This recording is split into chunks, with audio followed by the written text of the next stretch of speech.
Hi viewers, welcome to our channel. ఈ వీడియోలో మనం మెయిన్గా మాట్లాడబోయే విషయం ఏంటంటే, నిన్న పవన్ కళ్యాణ్ గారు పిఠాపురం పర్యటనలో భాగంగా గోకులాలను అయితే ఓపెన్ చేయడం జరిగింది. అంటే ప్రారంభోత్సవాలు చేయడం జరిగింది.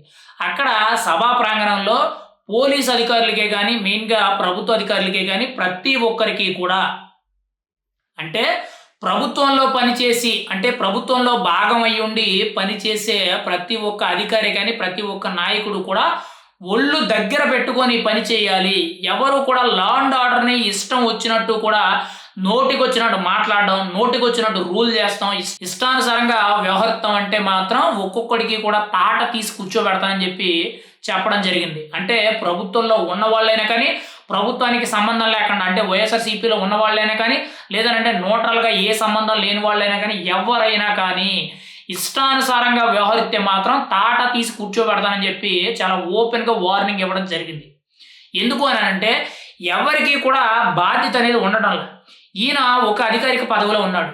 ఈయన చెప్పినప్పుడు చేస్తున్నారు తప్పితే ఈయన చెప్పలేదు అనంటే మాత్రం గత 5 ఏళ్ళు వీళ్ళు ఏదైతే అసమర్థ పాలన చేసి వాళ్ళని ఒక అవినీతి పరుల కింద, ఒక అసమర్థమైన రాజకీయ నాయకుల కింద, ఒక అసమర్థమైన అధికారుల కింద వైఎస్ఆర్‌సీపీ తీర్చిదిద్దిందో, ఇప్పటికి కూడా అదే వ్యవహార శైలిలో పోతున్నారు తప్పితే ఎక్కడా కూడా ప్రభుత్వంలో మనం ఈ పని చేస్తున్నాం, ఈ పని చేస్తే మనకింత మంచి పేరు వస్తది, ఇంతమందికి మేలు జరుగుద్ది, ఇంతమందికి మంచి జరుగుద్ది అనేటట్టు ఎక్కడా కూడా ఆలోచించడం లేదు.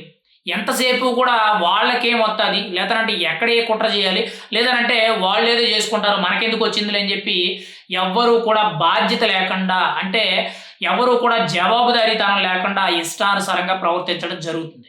నిన్న పవన్ కళ్యాణ్ గారు చాలా క్లియర్ కట్‌గా అదే చెప్పడం జరిగింది. ఎవరు కూడా లా అండ్ ఆర్డర్‌ని వ్యతిరేకించినట్లు, లా అండ్ ఆర్డర్‌ని ఉపేక్షించినట్లయితే మాత్రం తాట తీసి కూర్చోబెడతానని చెప్పి చెప్పడం జరిగింది. కానీ రాబోయే రోజుల్లో 100కి 100% ఇలాంటివి ఎదురైతే మాత్రం ఖచ్చితంగా రాబోయే 2 ఏళ్లలో మంత్రివర్గ విస్తరణలో భాగంగా 100కి 100% హోమ్ డిపార్ట్మెంట్ అంటే హోమ్ మినిస్ట్రీ అనేది పవన్ కళ్యాణ్ గారి చేతిలోకి వెళ్తుంది. ఆయన చేతిలోకి వెళ్ళింది అనంటే మాత్రం తర్వాత మీరు నిలబడి నీళ్లు తాగలేరు, పరిగెట్టి పాలు తాగలేరు అనేటట్టు దేనికి కాకుండా మీరు ఒక జవాబుదారీతనం కింద ఎంతసేపు కూడా పనే దైవం అనేటట్టు మీరు పని చేయవలసిన అవసరం అయితే ఉంటది. అది గుర్తుపెట్టుకోండి. ఎందుకనంటే ఈరోజు పవన్ కళ్యాణ్ గారి శాఖలోకి హోం మంత్రిత్వ శాఖ అనేది రాదు. లా అండ్ ఆర్డర్ అనేది ఆయనలో భాగం కాదు. కానీ ఆయన ఒక పదవి, కీలకమైన పదవిలో ఉన్నాడు. మెయిన్‌గా 5 శాఖలకు మంత్రి, ఉప ముఖ్యమంత్రి, మెయిన్‌గా ఒక పార్టీకి అధ్యక్షుడు, రాష్ట్రంలోనే రెండో కీలక నేత. మరి అలాంటి పొజిషన్‌లో ఉండేటప్పుడు ఆయన బాధ్యత తీసుకొని మీకు గుర్తు చేస్తుంటే మీరు మాత్రం నిర్లక్ష్యంగా వ్యవహరిస్తున్నారు. పవన్ కళ్యాణ్ గారి చేతిలోకి మాత్రం మీరు ఇదే వ్యవహార శైలిలో పనిచేస్తే మాత్రం ఆ శాఖ ఆయన చేతిలోకి వెళ్తుంది.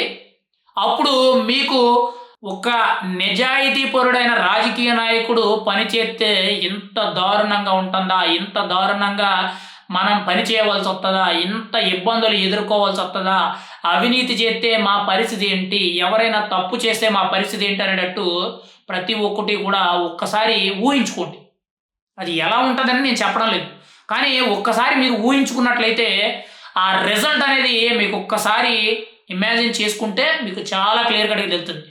ఆయన చేతుల్లోకి వెళ్తే మాత్రం మీరు ఇంకా దారుణమైన పరిస్థితులు ఎదుర్కోవాల్సి వస్తుంది. తప్పు చేశారా వెంటనే సస్పెండ్, లేదంటే అవినీతికి పాల్పడ్డారా సస్పెండ్. ఇలా ప్రతి విషయంలో కూడా మీకు ఎదురు దెబ్బ అనేది తిరుగుద్ది. ఖచ్చితంగా ఆ పరిస్థితులు తీసుకురాకుండా మీకు అప్పజెప్పిన బాధ్యతలు ఏవైతే ఉన్నాయో ఆ బాధ్యతలన్నీ కూడా చాలా జాగ్రత్తగా ఆచితూచి నెరవేర్చుకుంటే మంచిది, అడుగులు వేస్తే మంచిది. పవన్ కళ్యాణ్ గారు చాలా కీలకంగా చెప్పడం జరుగుతుంది. అసలు ఒక పొత్తులో ఉండి 2, 3 పార్టీలతో కలిసి ఉండి కూడా ఆయన ఒక కీలక పదవిలో ఉండి కూడా ఆయనంత క్లియర్ కట్‌గా తన ప్రభుత్వంలో కూడా తప్పు జరుగుతుంటే ముక్కు సూటిగా మాట్లాడుతున్నాడనంటే ఇప్పటి వరకు కూడా దేశ చరిత్రలో ఇలాంటి రాజకీయ నాయకుడు లేడు. అంటే సొంత పార్టీలో ఉన్న వాళ్ళనే వదలడం లేదు. మరి అధికారులనే కానీ లేదనంటే వ్యతిరేకంగా ఉండే వాళ్ళని ఎందుకు వదులుతాడు పవన్ కళ్యాణ్? తాట తీసి కూర్చోబెడతానని చెప్పాడు. ఖచ్చితంగా అదే జరుగుద్ది. రాబోయే రోజుల్లో అదే జరుగుద్ది. ఇప్పటి వరకు కూడా ఆయన ఒకటే డైలాగ్ చెప్పాడు. హనీమూన్ పీరియడ్ అయిపోయింది. నాతో సహా అందరికీ కూడా హనీమూన్ పీరియడ్ అయిపోయింది. ప్రజలు ఓట్లేసి గెలిపించారు. ఆ గెలిపించిన ప్రజలు ఎవరైతే ఉన్నారో వాళ్ళందరికీ కూడా న్యాయం చేసే విధంగా, వాళ్ళందరికీ కూడా బలం చేకూర్చే విధంగా, వాళ్ళందరికీ కూడా అభివృద్ధి చేసే విధంగా ప్రతి ఒక్క మనిషి అంటే రాజకీయ నాయకుడే గానీ, ప్రభుత్వ అధికారి గానీ, లేదా ప్రజాప్రతినిధి గానీ ఎవరైనా కానీ అందరూ కూడా చాలా బలంగా పనిచేయాలని చెప్పి గట్టిగా ఆదేశాలు ఇవ్వడం జరిగింది. నాతో సహా అని చెప్పి చాలా క్లుప్తంగా చెప్పడం జరిగింది. ఇక నుండి రివ్యూలుండవు. ప్రతీదీ కూడా చేసుకుంటూ పోవడమే. ప్రతి పనిలో కూడా ఖచ్చితంగా ఎంతో కొంతమందికి మంచి జరగాలి. కానీ ఎవ్వరికీ కూడా కీడు జరగకూడదని చెప్పి చాలా కీలకంగా చెప్పడం జరిగింది. ముఖ్యంగా ఆయన లా అండ్ ఆర్డర్‌ని ఎవరైనా సరే ఉపేక్షిస్తే మాత్రం తాట తీసి కూర్చోబెడతానన్నారు. ఆ దిశగా ఆల్రెడీ చేస్తన్నారని చెప్పి చాలా వరకు కూడా అర్థమవుతుంది. కానీ చాలా మందికి తెలీదు. ఇప్పుడు సోషల్ మీడియాలో ఎవరైతే ఇష్టానుసారంగా పోస్టులు పెట్టారో వాళ్ళందరినీ అరెస్ట్ చేయడానికి ప్రధాన కారణం ఎనకాలుండి నడిపించిందంతా కూడా పవన్ కళ్యాణ్. దానికి సంబంధించి ఒక బిల్లు ప్రవేశపెట్టింది పవన్ కళ్యాణ్. గుర్తుపెట్టుకోండి.